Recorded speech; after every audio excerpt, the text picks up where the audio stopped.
Why do people avoid planning with their partner or planning in their own life or planning anything? Because they don't want to step into a responsibility that they're able to influence those things. They don't want to be disappointed if they don't achieve all of those things. So we write it as though we are at the end of the year writing our today self, letting ourselves know all that we've accomplished, all that we've achieved, how we felt while doing it, what our relationships look like. Talk about our finances. I think that's very important. Often we learn these skills when we're in a place of turmoil, right? We learn these skills because we're in a relationship where we're not communicating, something's not going well. Hey, like, I don't have capacity. Like, I'm in these few weeks, they know. Right. I'm like, I need to be mindful of the fact that I need to bring you water or food, or else you'll probably like wither away and die.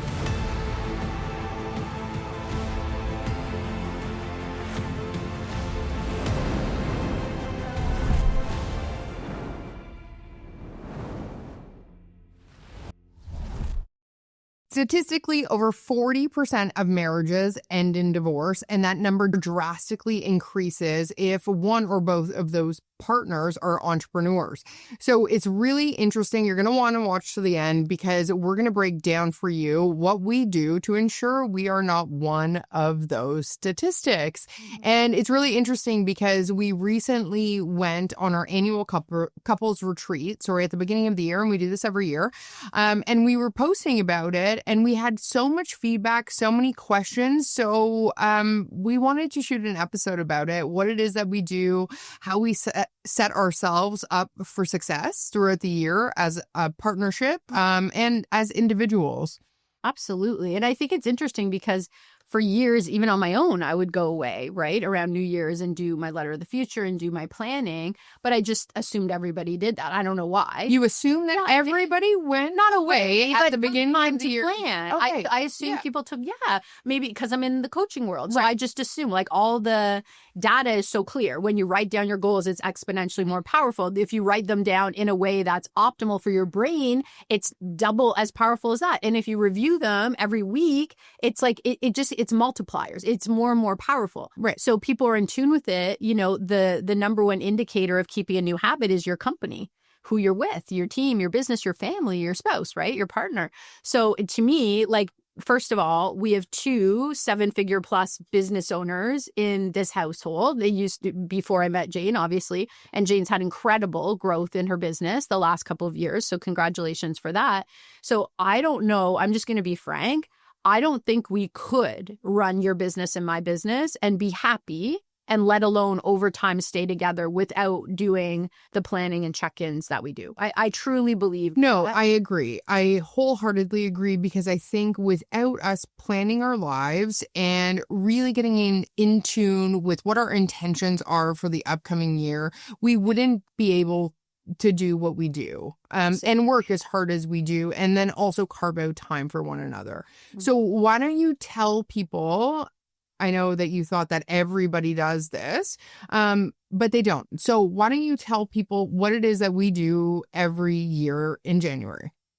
For sure. And I'm sure people in my community are laughing because I assume all they do is like, have you done your letter from the future? Like, I'm doing it next week. Anyway, so I just kind of, I think that I have an assumption that high performing people have been through enough that they don't ask the questions anymore. Why do I business plan? Why do I life plan? We life plan, because the bigger the shift you want to have, the bigger the growth, the bigger the impact, the more you need a plan. So when I hear people saying like, hey, just do what you need to do, it's messy running a business. You have hundreds, let alone thousands of things like grasping for your attention, your money, your time, your focus. So to me, like, part of why I love what we do is that my business has on seasons and off seasons. And when I'm in my on seasons, even this year, I think I'll be honest, in my on season in the fall, I think I pressed our relationship even a little bit further because I was so immense in it. But the reality is it's carving out an agreement on where am I going to spend my time, energy, and attention? Where am I going to support you and our relationship, and vice versa? And when you know that in advance, it's like you're agreeing to the same recipe, right? Right. And I think like for you to say like it stretched our I relationship. think we're both stretched for in the fall. sure. Yeah. But I think that it also just reinforced how important it was to do what we do at the beginning of the for year. So we go on an annual couples retreat. And we do it for a couple of reasons. Like we focus on what we're doing personally in our own businesses, how we want to feel, what we want to achieve, what our goals are. And then we do that with a letter from the future. So we write it as though we are at the end of the year, writing our today self, letting ourselves know all that we've accomplished, all that we've achieved, how we felt while doing it, what our relationships look like, how we were showing up. Yeah. And then when we're done that, we do it together.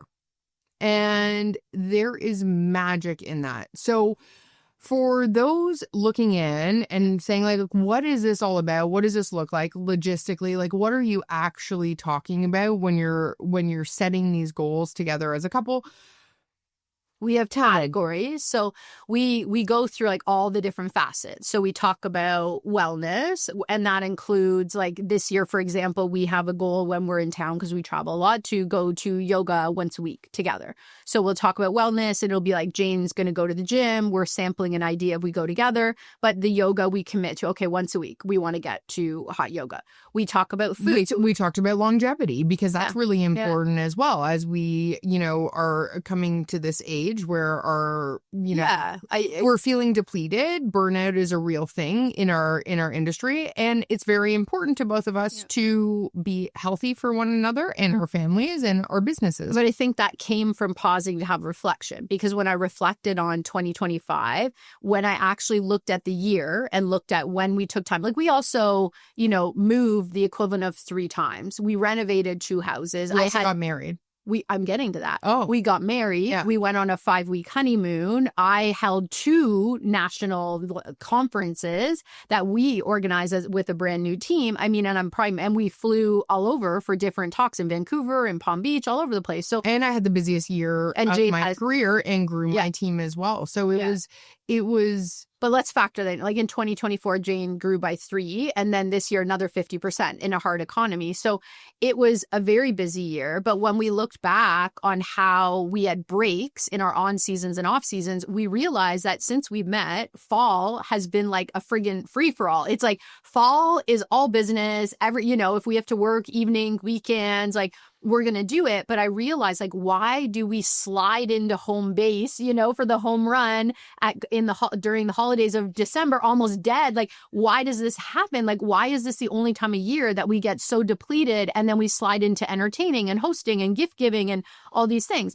Because we don't take enough of a break in the fall. So that wouldn't have come to realization if we didn't like stop and pause and reflect. And we have a big thing where I've worked so hard to have freedom. I've worked so hard to be able to take off time. And now that we have a life together, I feel a little bit that I'm trying to pull days from Jane to have off time. So it was really important next year. I said, hey, we need to take a bit of a break in the fall. So we talk about vacation. We talk about downtime. Yeah. But longevity. Like I know so many people who have been ill and are struggling with things. And I keep saying, I want to have an active mind. I want to have an active body. I want to be able to move. Like I've worked so hard to have opportunities for my kids and myself. I want to be able to enjoy them and continue making an impact, in the community. So definitely wellness, longevity, food. Like we've talked about, like what will help us. Like I think people sometimes don't realize, like I say to Jane when she's like, well, we can't take that extra weekend. I'm like, but that's a month where you're working every day of the weekend and you're working every day of the week. So we can take that extra weekend, but it's also like we don't have a full Sunday to meal prep because there's usually some business time or you're out on appointment. Definitely. So we talk about health, we talk about wellness, we talk about what we want to achieve. Oh, we talk about our travel. Yeah. Major travel. On this major travel. So it happens. Yeah. We talk about our finances. I think that's very important. You want transparency. You want to talk about what you want to grow together, what we want to invest in as a couple. Renovation. Any renovations we want to do about the house. Let's get on the same page and timeline, budget. Yeah. We set up our our finances for the year and talk about, okay, what is this going to look like for us at the end of the year? And I think including our investments and like how our wills, you know, how our, if something happened to either of us, like we review, okay, we bought a house together this year. Like, how do we set this up? I have my children, we have things. So making sure we have the plug-in for, you know, if this happens, what, or if we're making major changes in our businesses, like, hey, like last year, you know, part of our review is like, I have a brand new team. I rebuilt the team in the company and we're on a huge growth trajectory at the time. We still are, but at the time that you knew going into 2025 that I was going to be spending more time in the business than I had maybe the previous few years, right? Because I was rebuilding. By that same token, I also made a big switch this year, so a brokerage change, and that comes with, you know, its own challenges, complications, excitement for sure, but it just means that there are some areas of focus. And I think in doing this, not only does it allow us to get aligned, to get on the same page, we also talk about us personally. What do we want our relationship to look like? What's important? What didn't work last year? How are we going to show up for one another? What do we need from one another in the upcoming year? What kind of support do we need to hit our personal goals and then also our couple goals and our business goals? And I think doing this gives us a blueprint of what the year should look like for us, right? And it allows us to course correct very quickly if we're not staying on top of it. If we're getting off track, this is our foundation, right? We've written it together. We both signed off on it. Like this is our North Star for the year. And of course, things always change, but it really allows us to come into the new year with as true partners. Yes. It's like saying, do we choose to partner again in this? Let's do it again this year, right? Yeah, let's do it again. And I think you know, coaching entrepreneurs and business leaders for 16, almost 17 years now, like I think it causes a lot of harm in a family not to recruit your family in your vision and your goals. It causes a lot of harm. It also causes a lot of harm not to communicate what you need while you have these big thinkers and big visionaries building out something new. So it goes both ways. Like, for example, you know, it's endless the number of people in sales who will say like, I have this huge parent guilt, like I'm not spending time with my kids cry when I leave the door. But when we align on family goals, like we'll say with your kids, you're going to set family goals. And the family goals are like, hey, if I hit these sales targets, we'll go on that vacation or we'll go to Disney or we'll go camping. It doesn't have to be about money. It can be time. We'll have a staycation. But all of a sudden, the family are like, oh, this is part of us too. We're in on this too. And this is something we're doing together. And the way I've seen families be transformed in that is amazing. And I think talk about the other side, like having had partnerships that were not supportive of me, right? Who would like try to pull down what I was doing. I think you become really aware of like, is the person in your corner? And when you really talk about goals, like your goals and my goals, I'm excited about your goals. I want to support your goals. I know where your boundaries are with like my black hole of goals, right? So it's like we're able to see, okay, like that's what she needs to be supportive, but also carve out time for us. Of course. And I think the time for us is so important because as two very driven entrepreneurs, we have the innate ability to work from the moment that we open our eyes until the moment that we close them. We'll be in bed working, right? And without these boundaries in place and without that reminder, like we know that we need this date night and you know, a lot of people laugh and they're like, you schedule date night? And I'm like, yes, we schedule date night because if we do not schedule date night, we won't have it. We won't do it. Right? And it is very important to us. And so when we're talking about our value. And we pre-carve time, vacation time, where we're going, like this July, we're going to go to Thailand, right? So I've carved that time in my schedule. Right. And so this is actually what happens. Like I will just open my calendar and I'm like, oh, I have all of these like new things that Kathleen just like, I don't know how she figured out how to break Google Calendar, but she just like puts things. I just invite you and it automatically slides. So it's immediately in my calendar, but it also, I think it just speaks to the foundation of teamwork that it takes. And it allows us to also have our own boundaries, or not in a bad way, but to like remind one another of like, remember that really important goal that I told you that I have? Yeah. I need this time to push for it. Or, and it also allows us not to get resentful. I think like when you're like, I have this really big thing that's coming up. I'm going to be working from the moment I open my eyes till I close them, and I likely won't talk to you, and we're going to be 2 ships passing a night, and I might not be able to show up in the same capacity. We're not going to be equals for this time, right? Like, and like summit season, when I have summit, my kids know it's not a joke. Like I have to be very intensely in it to achieve what we have done year after year. Like my energy and vision, like until I lock into the energy and vision, it doesn't fully come together. So like Jane's not kidding, where it's like, hey, like I don't have capacity. Like I'm in these few weeks, they know. Like, right. I'm like, I need to be mindful of the fact that I need to bring you water or food, or else you'll probably like wither away and die. And so on my computer. Yeah, just on your computer, just like very stressed out. But it's so important that you get aligned and you understand these things about your partner, about their goals, and that you have these shared vision and goals at the beginning of the year, because I think it avoids resentment. But it also harnesses the best, like all the best leaders I know have a reverence for responsibility. And I say that because people hear responsibility, like what? But you have a responsibility to your children, to your family, to your business, to the people you work with. You have this responsibility. So saying this the flip way, why do people avoid, planning with their partner or planning in their own life or planning anything? Because they don't want to step into a responsibility that they're able to influence those things. They don't want to be disappointed if they don't achieve all of those things. Oh, once we're writing them down, we're doing them. Like But you also learn things. Like, think about it. I'm going to ask you a question, and actually I won't. I'm going to ask you. So have you ever known somebody, like girlfriends talk, right? So I can think over the years a number of times where I've been like, so what's going on? Like, what are you guys doing next year? What's going on? Oh, I don't know. Well, are you looking forward to anything? Yeah, I don't really know. Like, they're going to do this trip. They're going to do this. They're going to do. I'm like, what are you doing together? They're like, I don't know. I don't think anything. If you don't have hope in the future, you have no power in the present. And I've seen it again and again, whether it's in coaching confidentially or it's with just friends on the couch. All of a sudden you ask them about the future and they're not talking about their partner. And you're like, hey, are you okay? And usually other people see it before they do. It's like you're not talking about living independently of one another. So it brings us back to source, brings us back to, again, this foundation of like, I chose you as my life partner, right? Like, and so that decision didn't stop on the day we got married. It's something that we have to do every single sometimes day. Every minute, hard hour. Yeah.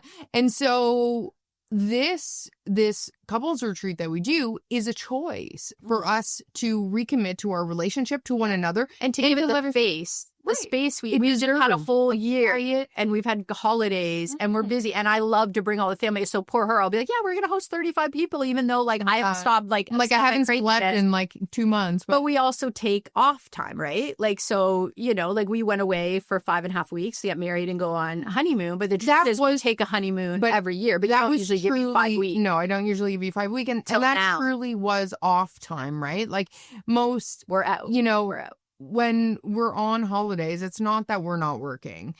To some degree, on our honeymoon, I would agree. But so this is so important. This carved out time for us to only work on our relationship. And so I was so surprised when we were posting that we were doing this, because we do it every year since we've met, for sure. And I think we do check-ins as well, which we'll talk about. But we do this every year, and obviously we do it because we know how important it is. And as a coach, you preach, these goal setting and planning and smart goals and living a better life. But I preach lifestyle goals. Of course. That's not what I meant. Yeah. Life goals, that top 1% life. It's not about money. It's about wealth. Like, how do you feel? Like, right? Relationship and energy. Of course. And so that's a really important factor. And so it was surprising to me how many of my friends, clients, acquaintances were like, tell me more about this. I love this. I can't believe you do this. And I was like, oh, like, do you not check in with your partner? Like, and it was just kind of eye-opening to me. And I think, I've been guilty of it in every single one of my past relationships. I think for you and I, it's always been a priority and a non-negotiable. But I think people get so caught up in the day-to-day and the busyness of the day. Life and business. In life and business and kids and family. There's so many pressures and responsibilities that you're not taking the time to really put that attention, care, love, intention into that relationship, which is the foundation that allows all of those other things to be possible, right? Because I think your partner is the most important choice you'll ever make. Absolutely. And if they're not in your corner and you hit like a major level up or something goes wrong, or you have somebody like I had like some pretty awful things happen in my business the last couple of years. And like somebody said, hey, is there any entrepreneurs I've been lied to, stolen from, ripped off? No, over time, no, like it's part of the course. But you go through that hard stuff and you don't have your partner in your corner, like it feels like major dark night of the soul all by yourself, because it's like you don't have somebody who understands. So I think it's like for anyone hearing this who's like, oh my gosh, I already have to plan for work or set goals. Now I have to do it for life. It's not for us, at least. It's not a weight. It's like it feels really good. Yeah, like even we talked about like, oh, we've been eating out too much. Like that's weird. Like, okay, how do we adjust this? Like, how do we make it easier to eat at home? How do we not rely on? How do we make it easier? Jane cooks dinner now. Jane cooks. So, Yeah. But I mean, I work from home. So like I'll go all day and be like, I want to get out of the house. Like I want to go for like a snack and a drink, right? Like I want to get out. And Jane's like, I've been out all day. So like it's this finding this commonality of like what's best for us, what's principled, instead of me being like, oh, I just want to go out. So I think it's something that aligns. And I mean, one of the statistics that is really important is like couples who have shared goals have 30% greater satisfaction, which makes sense because like companies with shared goals, like I care about, you do and we have people work with us. We care about their goals. We want to help those people reach their goals. We want to support them. We want to feel supported back. Right. And think of that. That's a reciprocity. I want to support you. I want to feel supported back. You want loyalty. I want loyalty back. Like there's this beautiful yin yang gift that just happens in healthy relationships. And I think it's always both ways. But for somebody watching this who is not an entrepreneur, but you're watching this saying, I'm with an entrepreneur. I mean, when we first met, like you've talked about, and I think you should include in planning, like you had to put some boundaries because there's a reason why so many of my entrepreneurial friends or people I'm associated with, they're either both entrepreneurs or one comes into the business or life of the entrepreneur to support them, because it can be a black hole. It's all encompassing, right? Yeah. Like it really is. It takes over. Yeah. And I think it's actually more challenging us both having successful businesses, because it's like if we talked about it, like, okay, well, who would step into whose business? And it's like, well, both of us run successful businesses that we are passionate about, that we create impact, that we really love.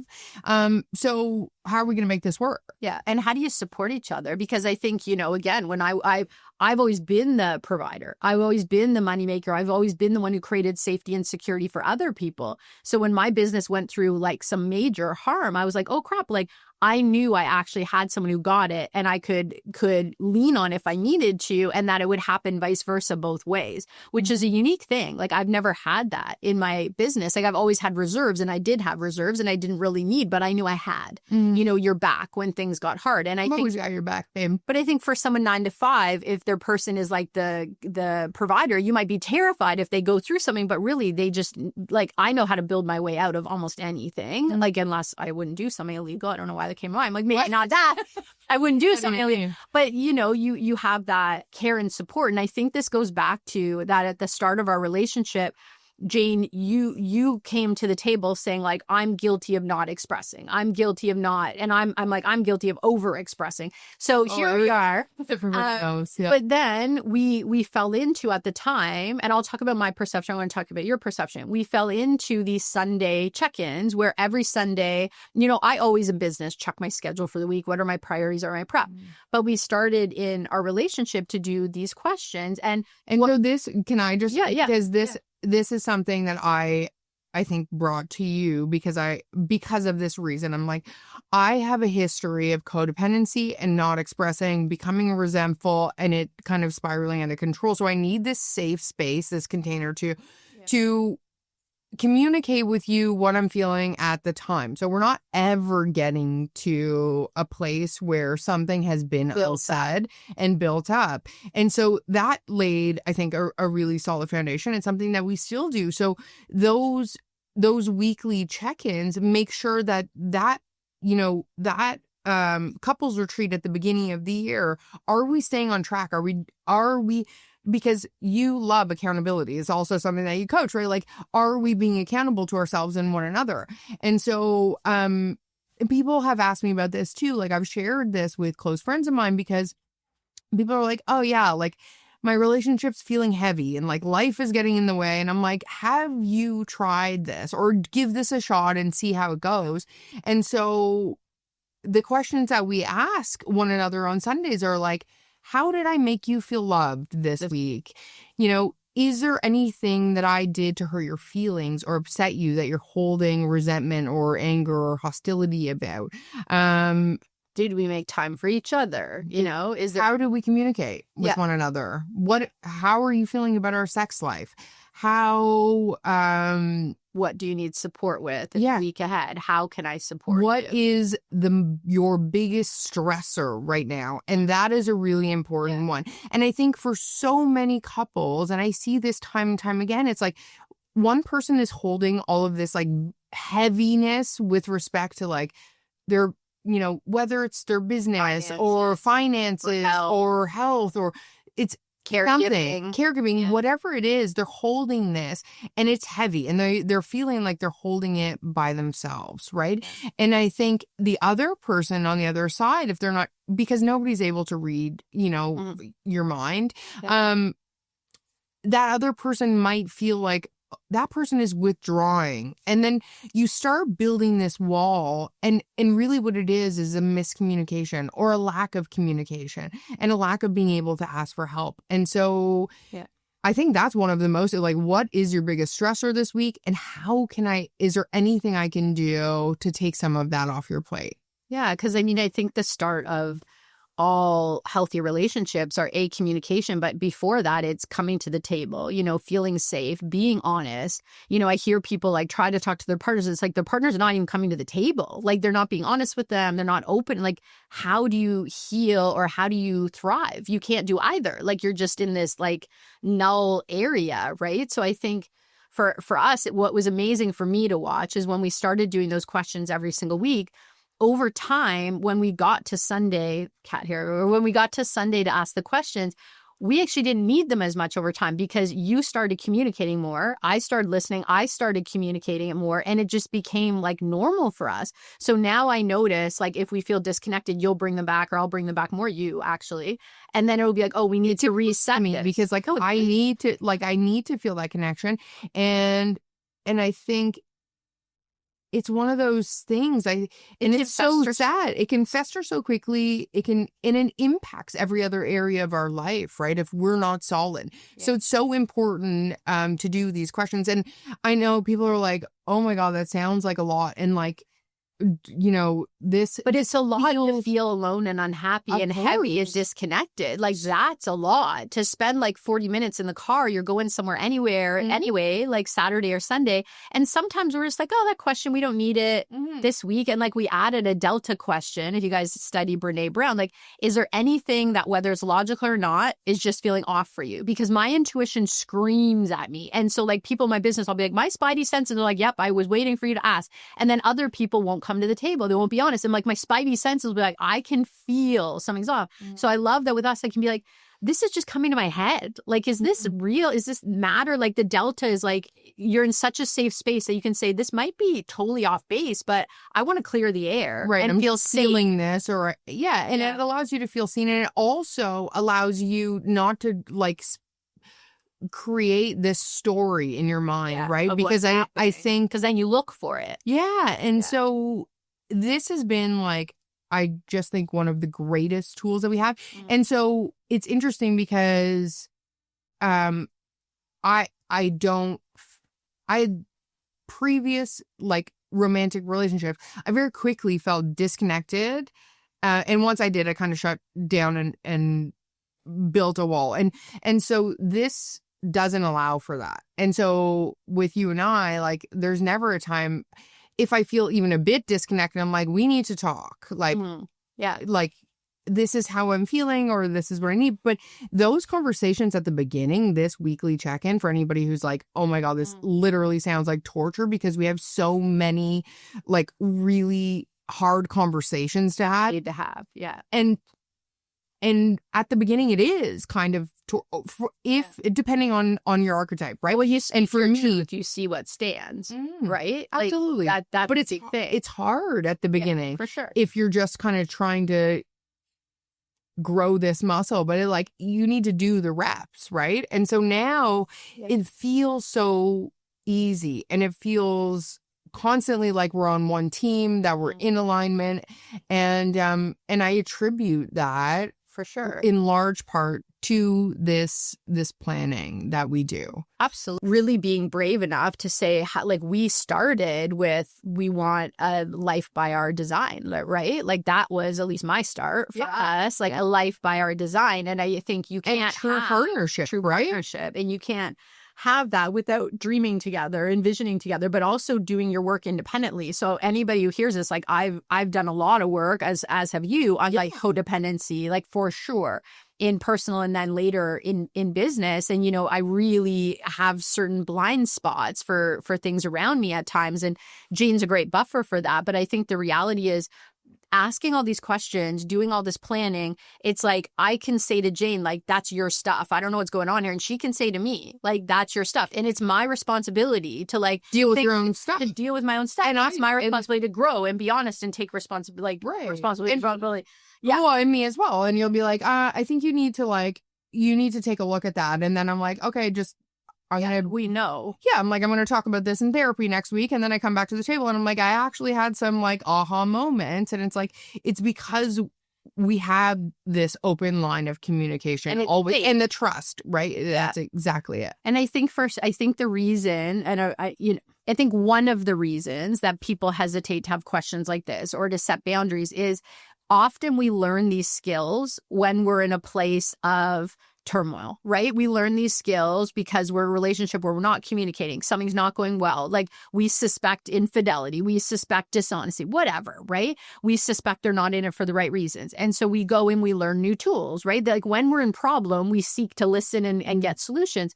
And I think it's terrifying sometimes to use the skills in those realms because you're hesitating and asking because you feel the truth.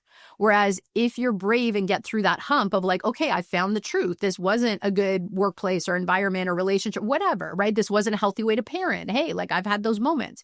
And you come into a healthy setting, if you can now apply them in a safe space, instead of breaking down the relationship, they amplify it to a place you can never imagine because you're like, oh, we're safe. We can figure this out. Versus when I've had to use them in the past, it was like a reckoning of me coming to a point of, hey, I know what I need. I'm cool if it's not with you, but I want to be clear, this is what I need. I respect you, wish you well, hopefully respect, I wish you well, right? But if I can't have these basic needs, I've got to respect myself too. So I knew it was coming to terms with myself, but be honest with what you need and wish well and flow towards that. Whereas again, in a healthy scenario, it's just cultivating a deeper and deeper foundation. And I think if people are brave enough, just like you are in life, to go after a dream or a vision, all of a sudden you're co-conspirators. And like, that's a magical thing. Like, we're co-conspirators. We're big crap. We're manifesting this. Yeah. Like, you have my back. I have your back. I'm your number one fan. Like, yeah, we mentioned about the shirt. She wears this to conferences and like reps me. Like, right? I am your number one fan. Like, I think you are just the most incredible human. I think you are the most intelligent. I think you are kind. You are empathetic. You are like, you have so many beautiful attributes that I'm just every day, I feel like I'm so lucky, like every day that I wake up and bring you coffee. And so, and water. And, but I feel so blessed always because I am your number one fan. Like, I want, like, whatever you want for yourself, I am in your corner and I want that so hard. But it's hard to be in somebody's corner if you don't know what they are wanting, right? Yeah. If you don't know what they want, if you guys don't have a shared vision of what the future looks like and what your day-to-day life looks like and what you guys want together. And if you don't have a clear idea of what you want, right? Yeah, because I think that's so important as well. You don't know what you want. Someone else to recruit you doesn't mean they're bad. It means they know what they want. Their energy is exactly. Yeah. And so to know all of those things is just like such a beautiful place to be. And it allows us to live a life beyond our wildest dreams together and to maintain a very, very strong relationship that is built on mutual respect, understanding, love, trust, and yeah, the delicacy of it. I mean, I think anyone watching this, we've both been through like really hard, relationships and breakups, and it took a lot of lessons to know how delicate a relationship is and how careful you need to be with it. But I think on the other hand, we're a yin and yang. Like, you have incredible, she's a people person. She can do small talk. I can't do small. If I try, I just say nothing. I look like a mute. It's like the most awkward shit. Like, they're saying something. I was like, do you want me to say something now? Because I don't know what you're talking about. There's no substance in my brain. Like, my brain just can't do it. I speak. You naturally connect with people and you're outgoing. So we're very lucky that like I have major weaknesses and I have major strengths. And Jane supports me to lean into my strengths. And I do the same for you. And we could do it the other way. We could break each other down. We could be like, oh, you're not good at that. But we don't. Why? We don't. Right? Like, our happiness is so important. And that was kind of the thing when we talked about, like, when we first started talking and I was like, what do you want in life? And you said to be happy, right? Happy. Yeah. And so how can we build that, right? Like, and how can we reverse engineer happiness? And you can. Mm-hmm.